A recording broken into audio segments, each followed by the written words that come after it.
Mark, good to have you with us. So President Biden is at Winfield House with the US ambassador for the night. He's going to have meetings tomorrow and then on to a very consequential NATO summit in Lithuania.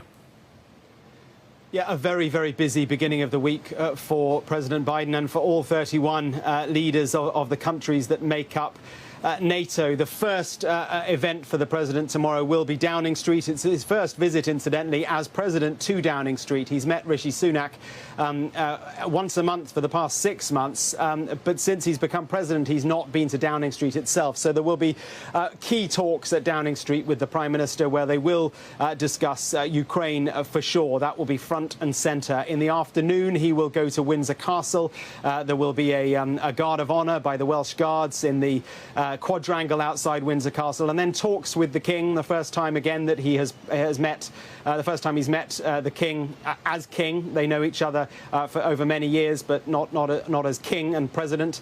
There, the focus, I think, will be climate change, an issue that is a key focus for both men, and so we can expect perhaps a coming together of minds and perhaps using their influence to make some difference on issues of climate change. And then Vilnius, then Lithuania, then the summit itself, the NATO summit. Rishi Sunak and the president will both travel there, where the focus will, of course, be the war in Ukraine.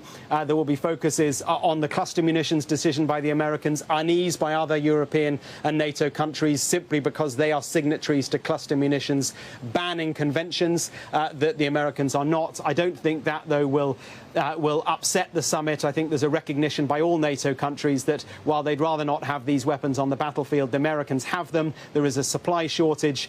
Ukraine's counteroffensive is not going all that well. That's not to say that the Russians are doing well, but neither side is doing well, and there needs to be a break on the battlefield, and these weapons will be very, very effective. The other issue, I think, will be the membership of Sweden to NATO, being blocked at the moment by Turkey. It's interesting that just a few hours ago, the President Biden and President Erdogan of Turkey spoke on the phone. They will have discussed Swedish membership to NATO. And I think other issues came up as well. The Turkish want to become members of the European Union, and I know that President Erdogan brought that up with President Biden, and also the issue of F-16 fighter jets, which the Turkish want.